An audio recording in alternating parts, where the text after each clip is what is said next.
There is a phrase that has echoed in the halls of power for thousands of years. I use it all the time when I'm teaching about how our stories get written. It's been spoken by emperors, by priests, by philosophers, by cult leaders, by generals, by institutions, and it's very, very strategic. The phrase is this: give me a child until the age of 7, and I will show you the man. It's often attributed to Aristotle. It's been repeated by the Jesuits, by totalitarian regimes, by every system that has understood with clarity that if you want to control the future, you don't start with adults, you start with children. Now, this is true on the whole spectrum. It's true on this side of the spectrum where we understand that if children are treated beautifully, with love, with security, with stability,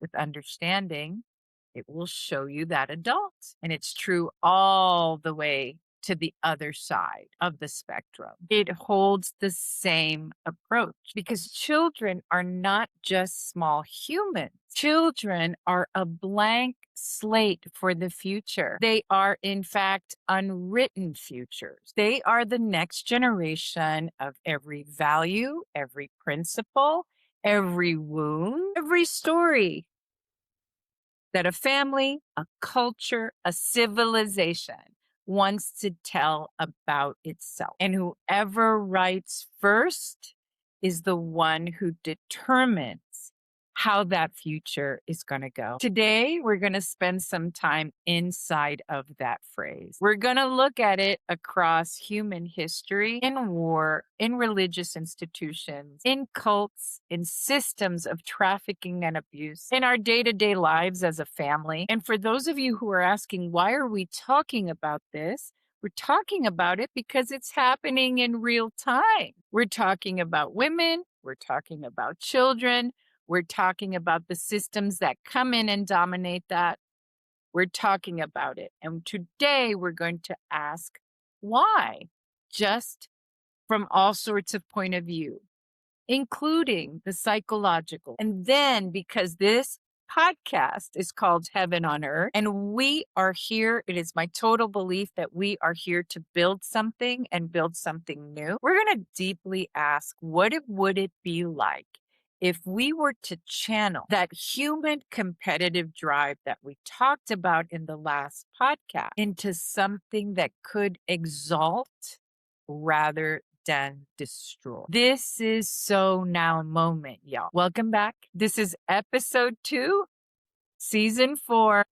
Let's go. But first, thank you to everyone who stayed with this podcast. Your presence here means everything, not just to me, but to you, because this means that this type of information is resonating with who you are and who we want to be. Welcome to Heaven on Earth. I'm Claudia, Cauterucci, clinical psychotherapist for over 25 years, and someone who can't look at anything and not get all of these connecting little fires going all over my brain. So I'm always trying to make sense. The show is not religious, although its title can be confusing. It's actually psychological and spiritual, and there's a real difference. So we don't do doctrine, but what we do is explore the human being, explore humanity. On each episode, I take a topic that is alive in the world right now. It might be something that you're feeling, but that you can't name it just yet. It might make you curious, and I study it from every angle. I study it from a biological angle, historical, psychological, spiritual, like spokes on a wheel, all leading to the same place, the center. I have a very signature approach. It's called the all is in the small, and the small is in the all. And what that means is that what happens inside of one human being is happening all the way out there in humanity.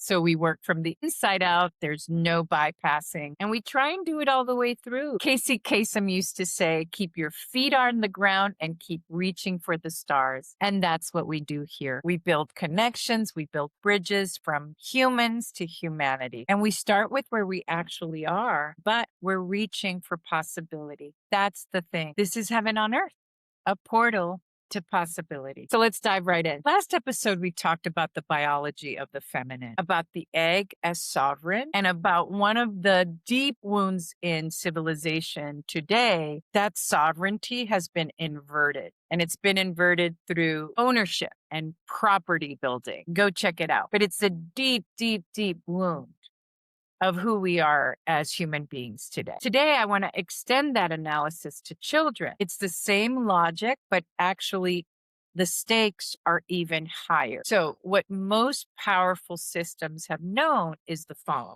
Adults are harder to break. They're already set in their ways. Adults have formed identities. They have memories of who they were before you got them. They already have the neurological architecture. Adults can resist.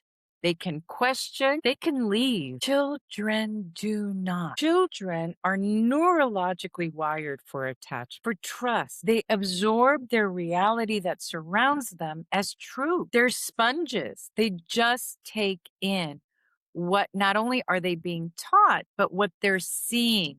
They absorb it all. Let's say it's a human design feature. It's one of our operating systems. It's actually how species transfer knowledge across generations. You can see it in all sorts of mammals, right? The parent mammal will, let's say, jump onto the next ledge and the little cubs will jump onto the next ledge. It's how cultures, it's how species survive. But let's say in that same exact design feature that makes children exquisitely available for love and capable of learning also makes them exquisitely vulnerable to exploitation. A child cannot contextualize abuse. Their little psyches cannot frame it as the abuser's dysfunction. So a child can't separate what's being done to them and what they feel they deserve. It's also too dangerous to blame the adult because the adult might be the person they think will protect them. So it's very confusing. This is where disorganized attachment begins because it's so confusing. Why is there cruelty? Why are they abusive? Why are they a bully? Right? It's confusing, especially for a child since they have no power. They're children. So the only little response they have is that this has to be my fault. If something is going wrong in the home, it must be me. That's what the child realizes, even though it's not true. So when you harm a child systemically, repeatedly, with intention, you're not just harming a person. You're almost rewriting code. You're drafting a new program, one that will run invisibly for the rest of their life. And that goes for all types of how we raise our children, even though it's not in abuse. This is the way that we begin to write our child's story. So imagine what it does if that programming begins with abuse, volatility, fear, bullying, meanness. Imagine alcoholism. That child is just, you are just coding the child. So it's not just one human that's breaking, their root chakra is off. It's an actual fracture that multiplies across time.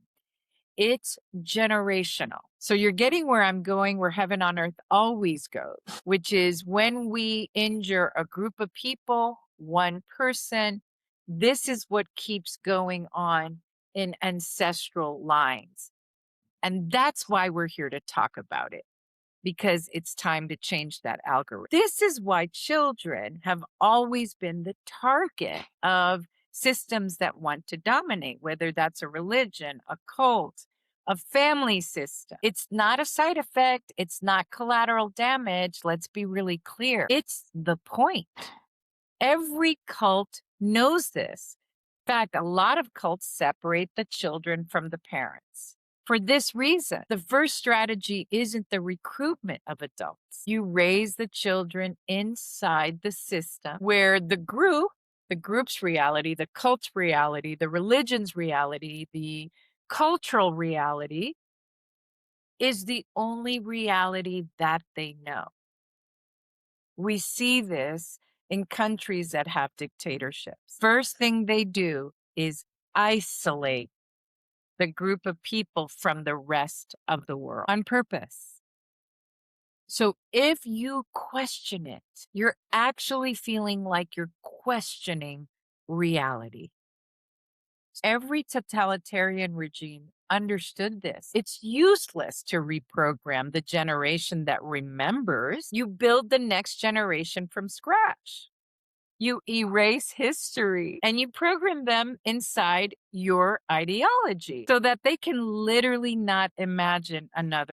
I'm thinking, for example, of the Khmer Rouge. Certainly in most revolutions, that's the first thing that happens. So every institution, including families, that stays silent or protects the abuser, understood this. A child who is abused by an authority figure, someone who might be in a position of sacred authority, for example, priest, a teacher, a coach, a parent, doesn't just suffer harm, it actually impacts the way they begin to see reality.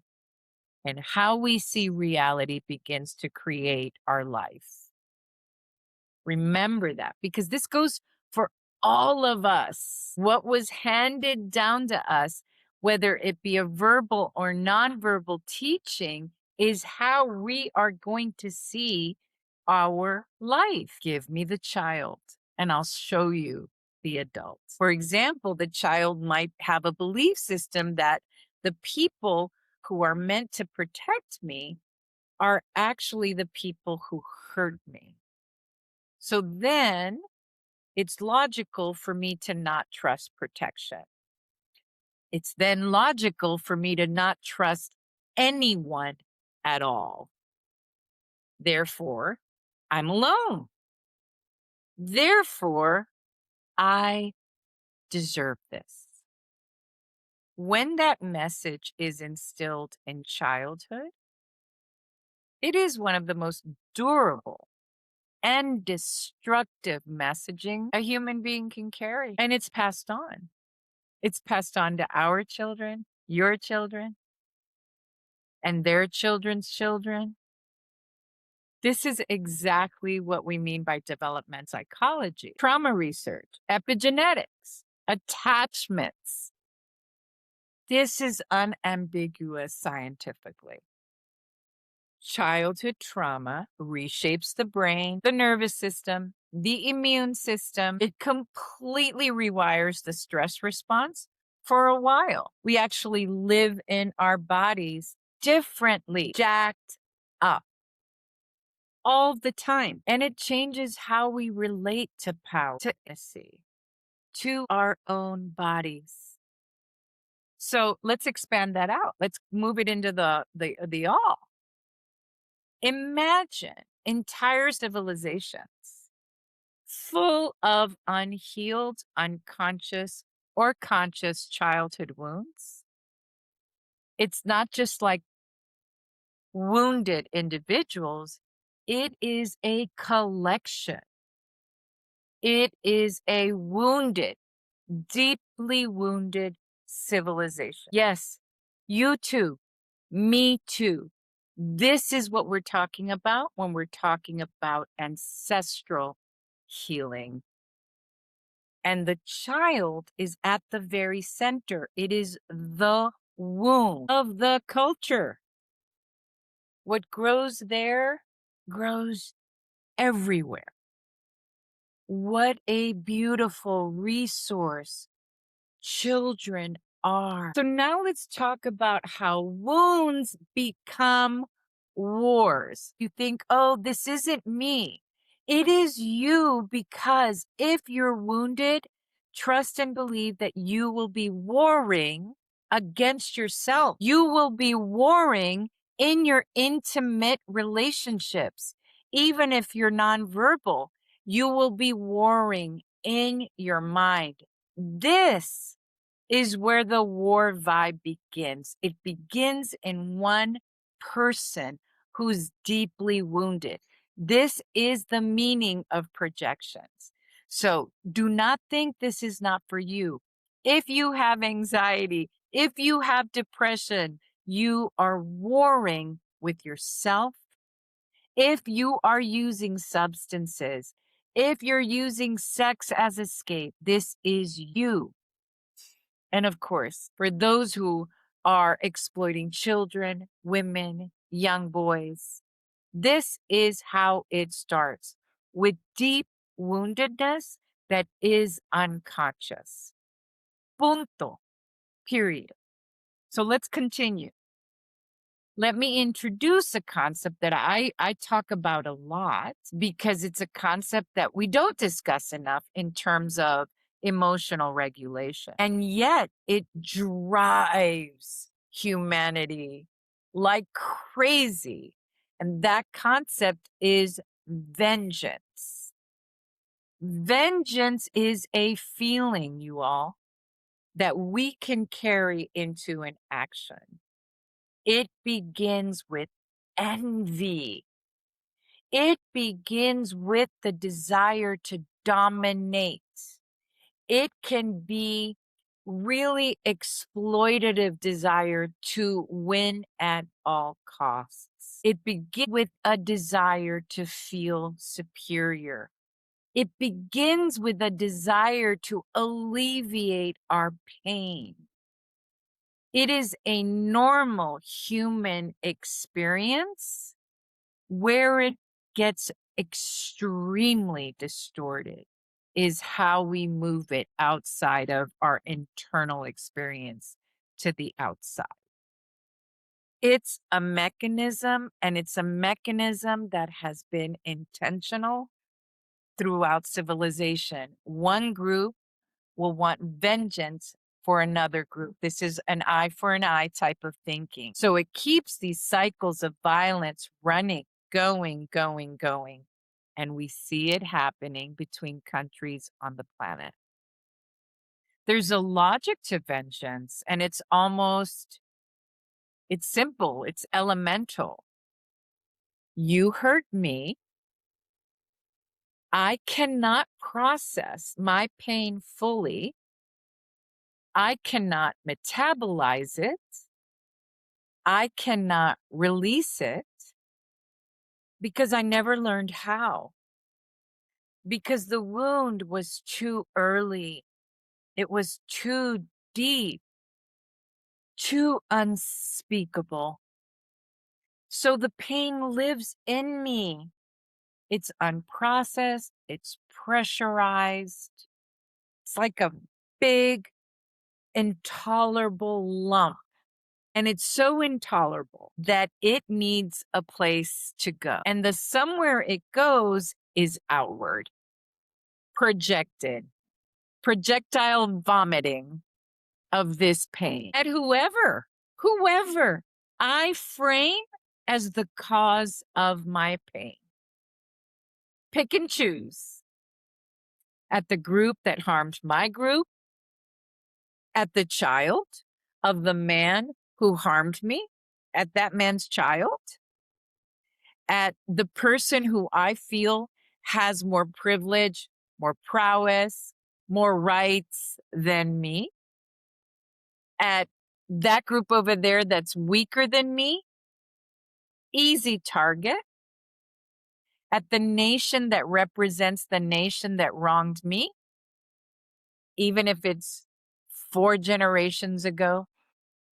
Vengeance does not require the original perpetrator. It only requires a symbol. Sex trafficking, pedophilia, war, all of these systems, including narcissistic systems, are all about an unprocessed wound that gets projected outward. The addiction is a wound that first starts in the person. it's projected outward, and believe that this will last generations. So wars don't end when treaties are signed. They're a good start because the treaty ends the original conflict, but it doesn't end the wound. The wound goes underground if we don't heal it. It goes into families, it goes into stories, it goes into cultures, into the way a mother might describe the people across the border, dressed that way, acting that way. Definitely the war between men and women. Absolutely.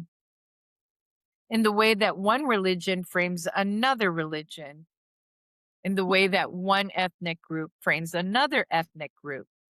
This is what we're teaching as stories. And then one day, centuries later, the child that has that wound put in them, just it's been passed on generationally, does one thing that reignites everything. It inflames. It's like striking a match. And what do you know?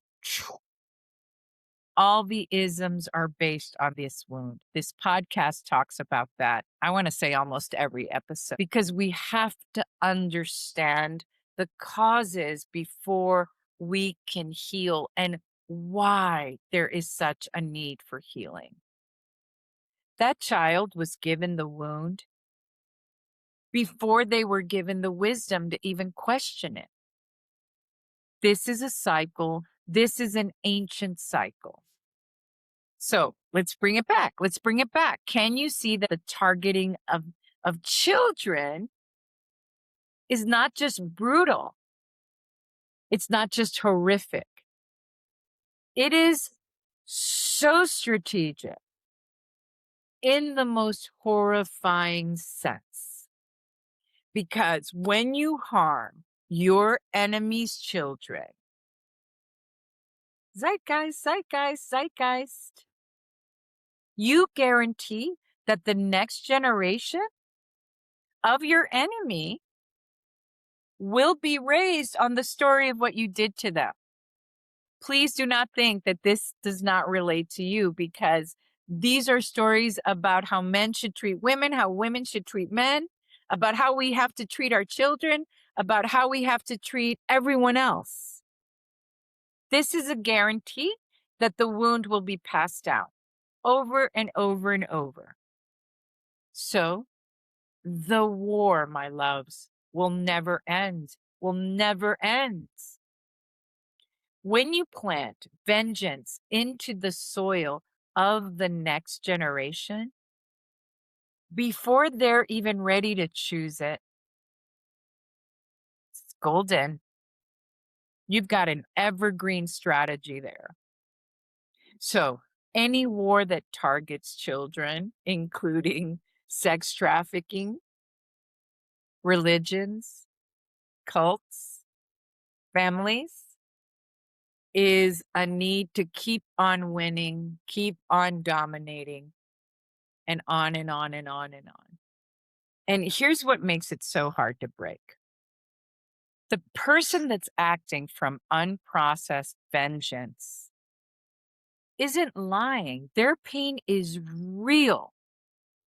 The history is real. The harm done to their people, to me as to you as a child, is real. Vengeance isn't irrational. It is an actual primary human feeling. It says, I want to protect myself. I want to make something right. This is wrong. What's been done is wrong. I need to make it right. So it is a predictable result of pain that is alive and has no closure. It wasn't given a proper container. And so when we do the vengeance meditation, when we talk about vengeance, the feelings of vengeance in the container of therapy, in the container of allowing emotions to come, we're actually alchemizing it. We're digesting it. We're moving into action, but the action is to get it outside of your body, of the body, and not put it into someone else, which keeps perpetuating that war that I just described. So there is a way to honor, acknowledge, validate the desire for vengeance as a means to put something right without moving into action against another, because then you're just perpetuating the wound, the war wound.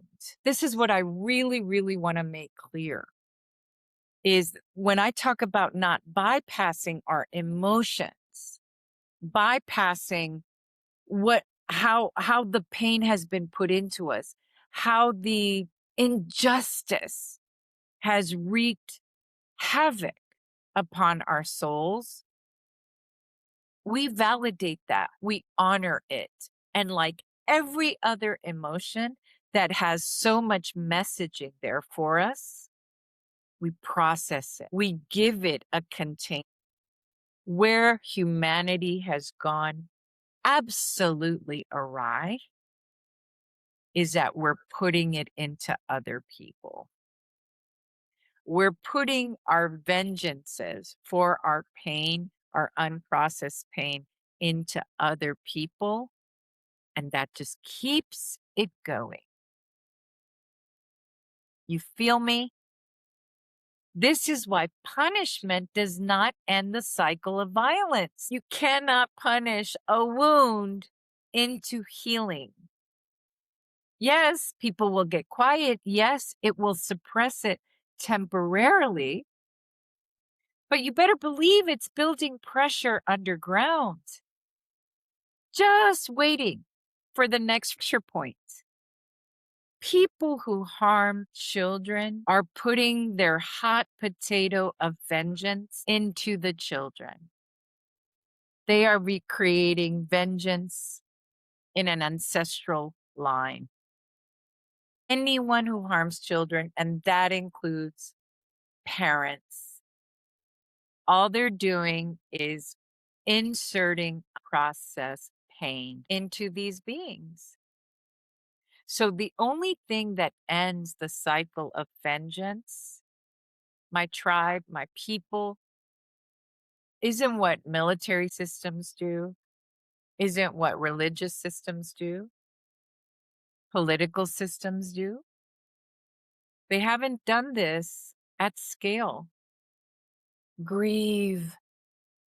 Grieving is an action. Grieve. Grieving is an alchemy. And alchemy means that we take a base matter that's icky, hard, it looks like it's not useful, and we turn it into gold. Grieve. Rock back and forth. Grieving is in the human operating system so that we can work with our pain, with our wounds. We grieve what happened to us as a child, as an adult, as a family, as a culture, as an ethnicity. We grieve. We acknowledge. We make space for the pain to be witnessed, to be processed, so that it immediately isn't converted into what? A weapon. Everything I've been talking about is about weaponizing wounds. And anytime you're thinking this doesn't relate to me, oh, yes, it does. It relates to you, even if you're just at home cooking dinner, because it relates to humanity. If we don't grieve, process, validate, acknowledge our pain and our wounding, it will find a place to go. In other words, I know I'm boring. Healing is your biggest act of revolution. It's your biggest activism. Healing. Holler, heaven on earth. As we discussed in the last episode, this is exactly what most unhealed power systems, domination systems, dominant relational dynamics between two people are most afraid of. Because get this, a healed person does not make a good soldier. A healed person can't unsee what they've seen. A healed person asks questions to start with. Why am I feeling like this? Why do I respond like this? Why am I so triggered? Why do I react like this? A healed person, get this beauty, can imagine a different world for themselves and for others. So any system that needs a war, that needs superior, inferior paradigms, that need to dominate or win at all costs, that includes in relationships, needs wounded people. Do you see? Do you see that your biggest act of revolution is to heal? Because anyone that wants to control you, dominate you, perpetrate you, needs you to be wounded. And wounded people are the most reliably produced as children in childhood. So dominance at all costs and what it costs. If you're in that mindset, it costs you. In our last episode, we traced the biological blueprint of creation. We also talked about the blueprint of competition, right? We talked about the sperm, 2 million sperm competing with each other, striving, working hard, enduring to present itself to the sovereign egg, the decider. Now that's competition for a purpose that's much greater than just to compete. It's for creation itself. It's competition in service of something. What we have instead in most of our political and military history is competition with a completely different goal. The goal is not excellence. The goal is not worthy of striving. The goal is not what's best. It's not win-win. How do we both win for both competitors? And I actually want you to be thoughtful about your own relational style. The goal in these situations is dominance at all costs.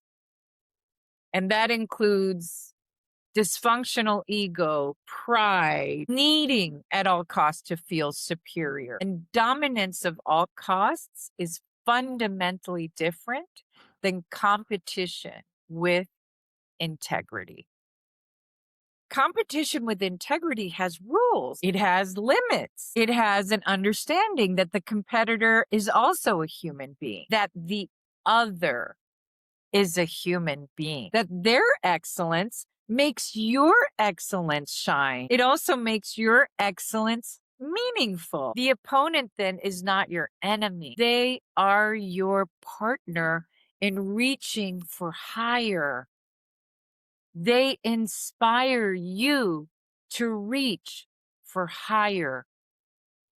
Dominance at all costs does not recognize this. The opponent must not just be defeated. They must be humiliated, erased, prevented from ever competing again. Now, I'm going to sadly say that this sometimes happens from a parent to the child. The child cannot go past the parent, even though in psychological development, in evolutionary terms, that's what we want. We want the next generation to be better than us, to explore more than us, to go beyond us. but not in this type of system. We see it in cultures, we see it in families. Children must not grow up to challenge you. Really interesting. You just want to keep them the same so that the parents don't feel bad about themselves.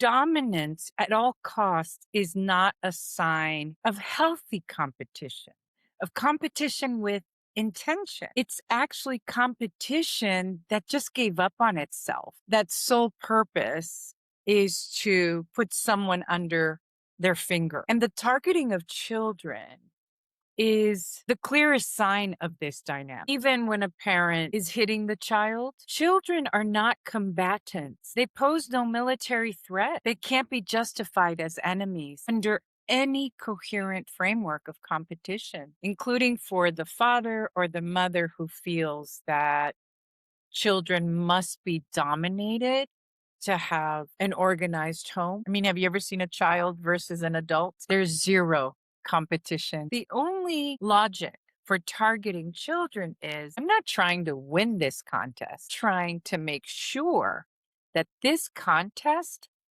never happens again. I am trying to eliminate the future. Yes, yes. Children are the seeds of the future. And this whole podcast is about that. Whether that's a military campaign that targets civilians, a cult that isolates the children from outside contact, from their parents, even to prevent exposure to options, to alternatives, whether that's a parent in a family system that sees their only means for control is to literally squash the soul and the spirit out of their children. And a lot of them will say, hey, this is how my parents did it. Again, this ancestral passing down. So this is a perpetrator who selects young victims on purpose because they can't report. In fact, they become too afraid to resist or report. It happens in institutions that just keep transferring the perpetrators around rather than exposing them, choosing self-preservation over protection of young people. And I've talked about this before. Sometimes that happens to the spouse of the narcissist who will not protect their own children for fear of the wrath of the narcissistic parent. All these are the same logic. Dominance at all costs, even at the cost of the future itself. This perpetuates rupture. And they all produce the same thing. Generations of wounded people before they were strong enough to consent to those woundings. So a civilization, a culture, a group, a family system, an ethnicity that targets its own children to maintain power has already lost. We talk about issues and problems and what we see as wounds, but we're also here to talk about possible solutions as we move forward as a humanity. And by the way, for those of you who keep thinking, why are we talking about narcissism so much? It's because we're not just talking about a narcissistic lover in a coupling dynamic.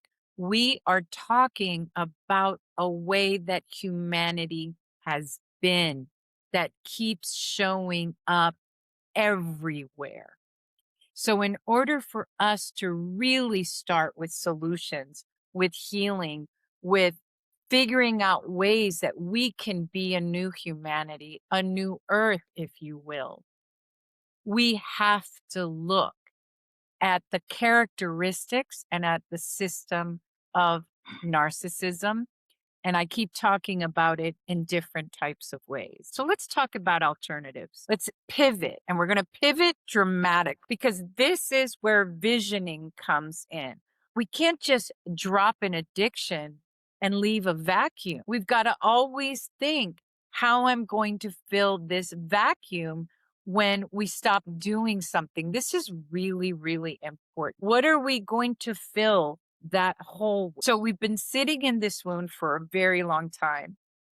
12,000 years we've been sitting in this wound. It's stinky. It's stinky. It has gangrene. And are you just shocked that we are still seeing it today? It's playing out in real time. We cannot build a different future. You cannot build a different future for yourself without being really honest, brutally honest with what has happened before, with what this moment is built on. But here's a question.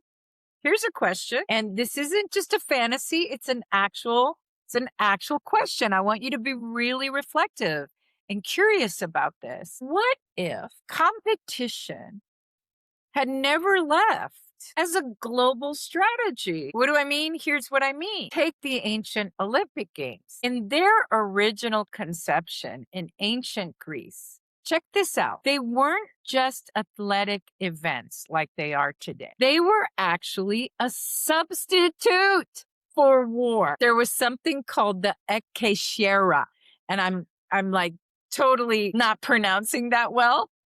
But what it means is the sacred truce. The sacred truce. It's spelled Ekecria. And it required that all Greek city-states halt military operations during the games. What? So enemies would lay down their weapons and they sent their best athletes instead. For those weeks, excellence was the only weapon that mattered. Is that amazing? So something amazing, extraordinary would happen. Extraordinary meaning out of the ordinary. The man who won the foot race, that athlete who threw the disc the furthest, who wrestled with the greatest skill, he brought glory not to just himself, but to his people, to his entire city. His victory was his people's victory. His excellence was his people's honor. Now, we still see that in the Olympic Games today, and we could still see the rivalries between nations, but it's all done through competition with integrity, through honor. Not through sore losing. No, without a single death, without a single child orphaned or abused, without a city or village pillaged, without women raped. The contest was real. The stakes were real. The pride was real.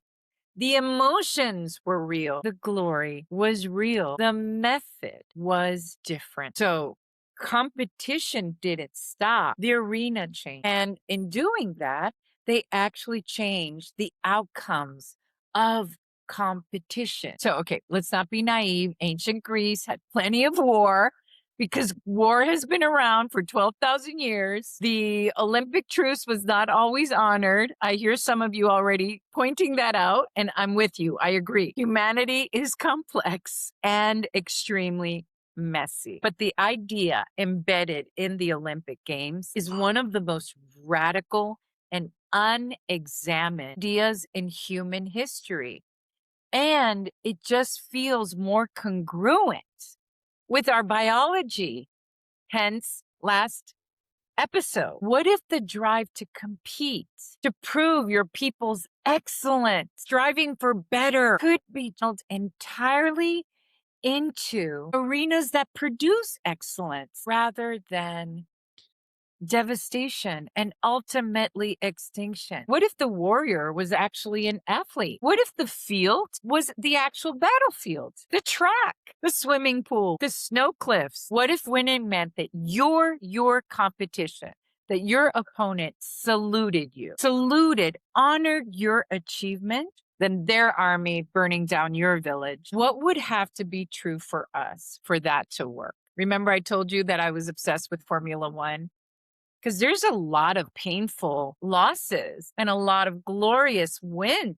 And it's done with honor. It's done with how do I become better for the next one? So how do we do this? How do we do this as a humanity? So I've thought about three things. Let's think about three things. First, we play by the same rules and the rules are honored. We understand that whatever outcome there is, that's what we honor and respect. It's binding, just like the Olympics, at least for the next 4 years, that if you perform better, you win, you get the victory, that the idea isn't to contest the result with force. Are you thinking of the big countries and the little countries? What if the little countries were actually better? Number two, there would have to be honor in losing as well. See, that's nuance. The culture would honor and concede to the losing. There's like a graceful concession as equal and as much as a brilliant victory. Like the warrior who says, "Hey, I shake your hand. You are amazing today. You deserve the win. I salute you. I celebrate you. I do not shame you." Third, you're like, but where did the children go, right? Children would be raised in this system as well. These are the values for this system. The competitor is not the enemy. And there's going to be children who don't even want to compete. That's honored because there's no danger, there's no war and non competition. But for those who want to compete, the idea is, how do I become the best competitor? How do I strive with integrity, winning through performance versus destroying with envy, with vengeance, with unexplored rage, destroying through narcissistic wounds? So it's this understanding that whether you're losing or winning, you're engaging in a competition that has integrity and that will respect the outcome, not annihilate it. What would this do to the vengeance cycle? If my opponent beats me in a fair game, and I acknowledge it, genuine, publicly, with honor, there is nothing to avenge. The outcome was legitimate. The process was clean. My children do not inherit a wound from that defeat. They actually inherit integrity. And this is true for families. Imagine if you said, "My bad. My bad. That was a traumatic response on my end. I'm so sorry I didn't hear you. I was wrong." What if we said that in families to our children, to our spouses? I say that all the time. Like, wow, would we have a clean family where you just say, "Hey, I accept defeat," but not really accepting defeat. It's like, I acknowledge you. But if my opponent beats me through deception, through hurting me in my worst wounds, through targeting civilians, through breaking every rule of engagement, through lies, cheating, stealing, doing things behind closed doors, behind your back, through harming my people, my children, then my children have to answer for those behaviors. The cycle continues. So the vengeance cycle is not perpetuated because someone lost, y'all. It is actually perpetuated by losing in a way that's illegitimate, by being harmed in ways that violate the most base agreements about how human beings, about what they owe to each other. So vengeance and war is not stopped by stopping competition. It's actually to compete with integrity, with agreed rules, with genuine honor for excellence on both sides. We're not going to dilute the drive to want to win. It's how we win. And by the way, abusive dominance is always a loss for all of us. All of us. So the Olympic Games represent human nature at its highest level. It doesn't deny human, it brings it up. It's competition that builds excellence rather than destroy. So let's take this even further. The Olympic model is just something I'm using right now, but we could go way past it, right? What if this was not just athletics? What if geographical disputes were genuinely settled by each nation producing the highest scientific discovery to help the planet, to help humanity? What if it was done through who could solve a shared problem that we've all got, like water systems, like plastic, in the most elegant way? Who could do that? What about innovation? What if two countries could come together and say, all right, whoever has the best innovation for this issue that keeps reoccurring, for this crisis? And how do we do it? We do it with transparent data, with agreed metrics, with the willingness to be evaluated, to accept the verdict. By the way, the small is in the all is in the small. This is true for couples. This is true for friendships. I know this sounds like out there and radical, but I think it's okay to start the conversation. because we have to know how to replace the things that humanity has been so far. We can't just tell an addict who has used their addiction as a coping mechanism, as an avoidance strategy, to just face everything all at once. No, we've got to find a conversation, solutions that could help, but also a North Star. Why are we doing this? And basically, in both those cases, it's to not self destruct,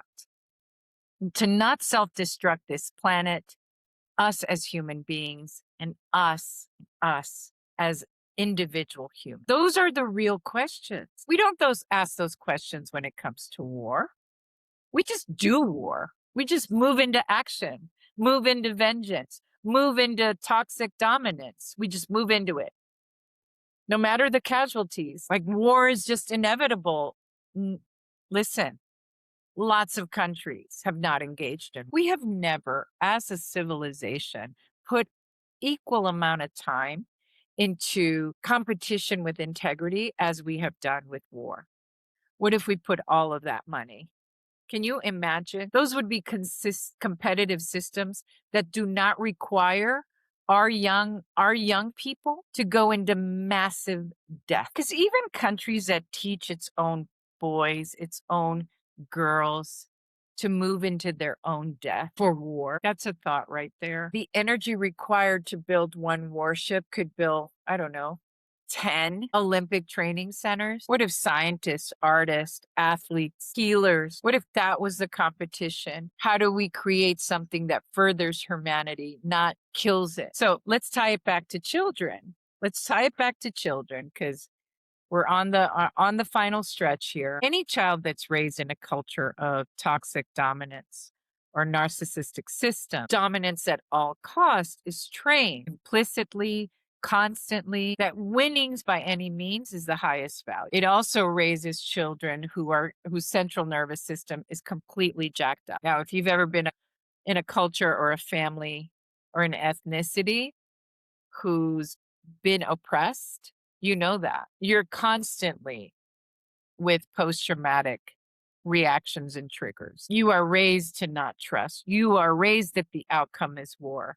Even between men and women, there's a ton of war vibing between men. On the other hand, every child raised in a culture of competition with integrity learns something completely different. That how you win matters just as much as whether you win. The rules are just the scaffolding that makes the meaningful victory. That someone else being excellent is what makes your victory of excellence more real. It's like, how do you think you're winning when you're oppressing a child? That is just completely, ridiculously, and dramatic disproportion. There is no word for it.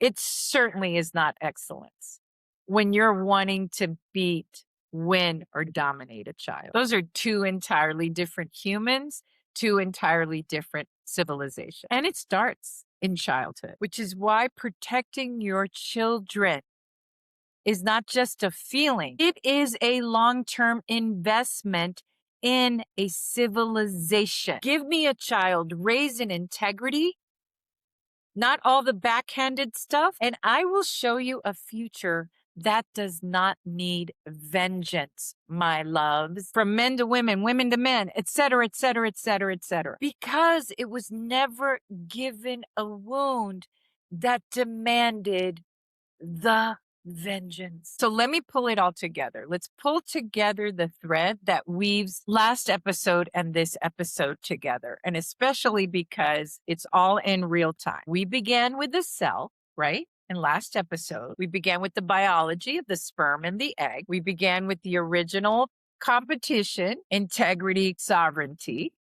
Listen to those words. We tracked how that design has become inverted, flipped on its head, how the sovereign became property, how competition actually became then domination. I own you, I dominate you. And how the sacred threshold, how a woman's opening has become territory to be seized. in rape and pillaging, which is why almost all women have a primal, constant experience of feeling unsafe, even just walking to their car, because they are open for pillaging. Today, we've looked at how this inversion targets children. It's all flipped. How the youngest and again, most open amongst us, because it's the folks that can be open or opened. Shout out empaths, shout out sensitives, shout out elderly. The most open among us have always been the first target of systems, humans that run on domination. Now, that starts with the Epstein files, it starts with global war, it starts with abuse in the home, everything we always talk about. It starts in relational dynamic. The thread talks about how the wounds instilled in childhood becomes the next generation of vengeance that fuels the next generation of war. You know that whole saying, hurt people hurt people? Not all hurt people hurt people.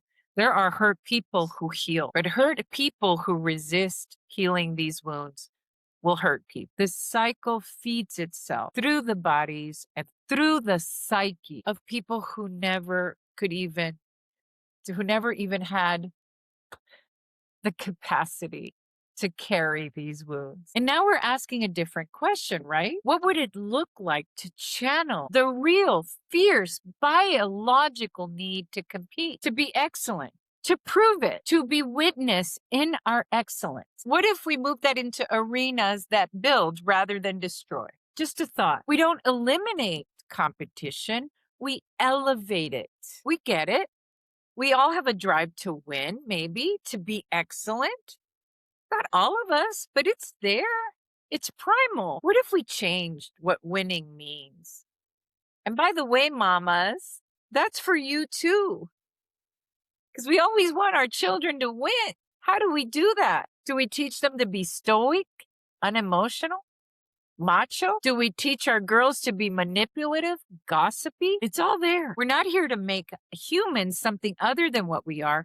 We're here to understand our operating systems and where they got faulty for us to start tweaking it, improving it. Humanity point 12,001. The sperm competes with integrity. The egg decides with sovereignty. The child is protected and honored so that they can grow up until their full prowess. The athlete who bows to a better performance says, hey, good win.